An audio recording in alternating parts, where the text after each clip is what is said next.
গঙ্গাসাগরের নতুন পর্বে আপনাদের স্বাগত।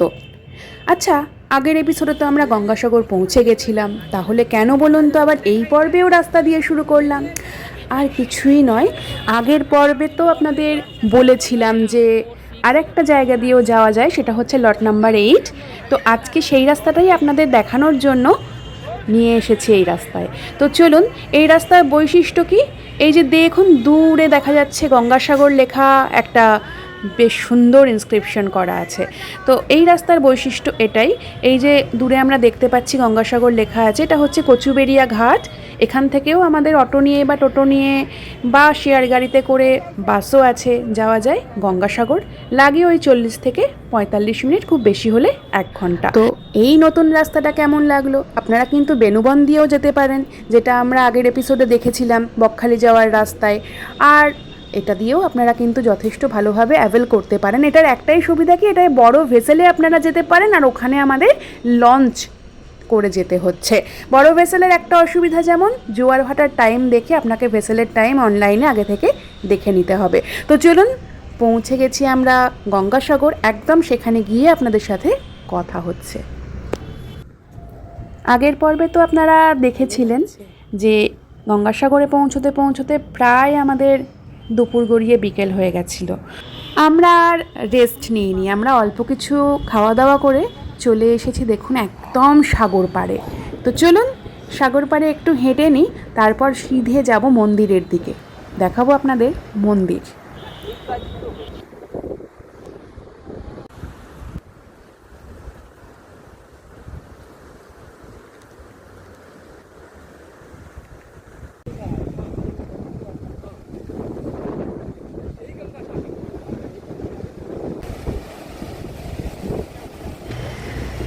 এইখানে যে আমরা সমুদ্রে একটু নেমেছি, এটা কিন্তু সোজা মন্দিরের রাস্তা থেকে এসে এই জায়গাটায় মিট করতে হবে। এখানেই কিন্তু মেলা হয় এবং পুণ্য স্নানও এই ঘাটেই কিন্তু হয়ে থাকে মেলার সময়। এইগুলো সরজিৎটা দিন বুঝতে পেরে এখানে আমি উঠে যাই। দাঁড়াও চলো এদিকে। মন্দিরে আরতি দেখতে যাব, তার আগে দেখুন একটু চা খেতে এসেছিলাম। তো শুধু একা একা চা খেলে চলবে না, এদের সাথেও কিন্তু বিস্কিট শেয়ার করতে হবে, এনাদের দাবি সেরকমই। তো তাই জন্য এদেরকে নিয়ে একটু বিস্কুট টিস্কুট খেয়ে এবার আমরা কিন্তু চলে যাব সোজা মন্দিরে। 7টা সাড়ে 7টা থেকে শুনলাম আরতি শুরু হয়। তো তার আগেই চলুন মন্দিরে পৌঁছে যাই, তারপরে তো আরতি তো অবশ্যই আপনাদের দেখাবো।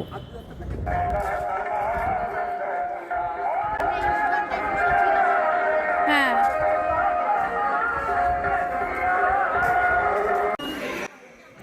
মন্দিরের সামনে চলে এসেছি, বসে আছি, আরতি শুরু হবে, আপনাদের আরতি দর্শন করাবো।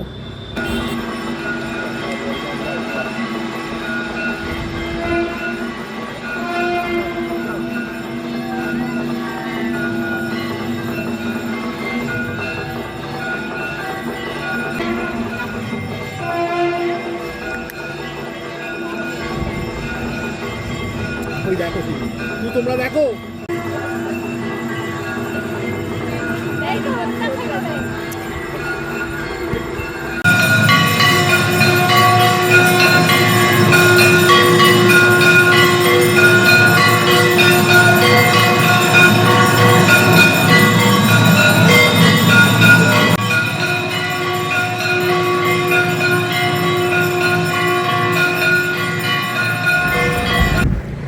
চলে এসেছি আমাদের থাকার জায়গায়।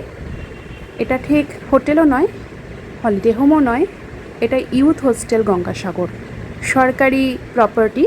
আপনাকে অনলাইনেই বুকিং করতে হয়, অথবা ওনাদের মৌলালিতে অফিস রয়েছে, আপনারা উইকডেতে অফিস আওয়ারে গিয়ে সেখান থেকেও বুকিং করতে পারেন। আমাদের এসি রুম নিয়েছে 1000 সামথিং করে per day, non AC room রয়েছে, যেগুলো ডাবল বেড বলছি, হ্যাঁ, নন এসি রুম রয়েছে 850 পার ডে, আর ডরমেটারি ভীষণই রিজনেবল। তলার অধিকাংশ ঘরগুলোই ডরমেটারি। আর দাঁড়ান আপনাদেরকে দেখাই, এই যে তলায় যে যাবতীয় দেখতে পাচ্ছেন রুম, এগুলো সবই ডরমেটারি। আর ওপরেরগুলোই এসি, আর নন এসিও রয়েছে, যেটা একটু আগে বললাম। এই ডান দিকে রয়েছে কটেজ। কটেজে 2টো করে রুম আছে, তার মধ্যে একটা মাস্টার বেডরুম, সেটাই এসি রয়েছে, অন্যটায় কিন্তু এসি নেই। টয়লেট ভীষণ পরিষ্কার পরিচ্ছন্ন। আর ঠিক সামনেই রয়েছে আপ্যায়নী হিন্দু হোটেল, এখানে কিন্তু আপনারা খেতে পারেন। আমরা এখানেই খাচ্ছি। এটা হচ্ছে একদম আমাদের দেখাই, এই যে দেখুন, দেখতে পাচ্ছেন আমাদের এই ইউথ হোস্টেল থেকে দেখাচ্ছি, এই সামনেরটাই আপ্যায়নী হিন্দু হোটেল।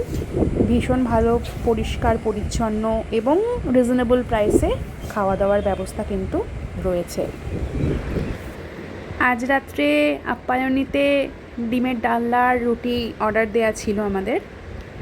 এখানে চিকেন খেতে গেলে ওদেরকে সকালে বলে রাখতে হয়, বাজারটা তো দূরে। তো আমরা তো এসে পৌঁছেছি আজকে দুপুরের পর, তাই আজকে আর চিকেন বলা হয়নি। তো আজকের মতো খাওয়া দাওয়া সেরে নিই। সবাইকে গুড নাইট। আপনাদের সঙ্গে দেখা হবে কাল সকালে। Good morning. দেখুন এখন সময় প্রায় 6:45 কাছাকাছি। ভালোই সূর্য উঠেছে। খুব যে প্রচণ্ড তীব্র গরম যেটা কলকাতায় এখন আছে, সেটা কিন্তু এখানে নেই। আর আমরা বেরিয়েছি একটু হাঁটাহাঁটি করতে। আমাদের ইউথ হোস্টেল থেকে কিন্তু এই সমুদ্রের দূরত্ব হেঁটে খুব বেশি হলে 7 মিনিট মতো লাগে। এই যে রাস্তাটা দেখছেন, এই রাস্তা ধরে সোজা হেঁটে গেলেই আমাদের ইউথ হোস্টেল। তো একটু চা খাবো, চলুন একটু চা খাওয়া যাক, তারপরে আমরা হোটেলে ফিরবো। চা খেতে গেলে সবসময় এনাদেরকে আগে মানে আমাদের কি বলবো উৎকোচ দিতে হচ্ছে, একটু বিস্কুট তো দিয়ে তারপরে আমরা চা খেতে যাচ্ছি। চায়ের দোকানের সামনে প্রচুর কুকুর বেড়াল, তারা প্রচুর খেলা করছে। আজকের এপিসোড এখানেই শেষ করছি। এরপর আমরা স্নান টান করে দুপুরবেলা কোথাও বেরোনোর মতো ওয়েদার নেই, গরম দুপুরবেলায় কিন্তু বেশ ভালো, বালি তো তাড়াতাড়ি তেতে যায়। তো আমরা আবার বেরোবো বিকেলে। কালকে তো আপনাদের সন্ধেবেলায় মন্দিরের আরতি দেখিয়েছি, আজকে আমরা একটু সাইট সিইংয়ে যাব। প্রত্যেকে চ্যানেলের সঙ্গে থাকবেন, ভালো থাকবেন। দেখা হবে খুব তাড়াতাড়ি পরের রবিবার।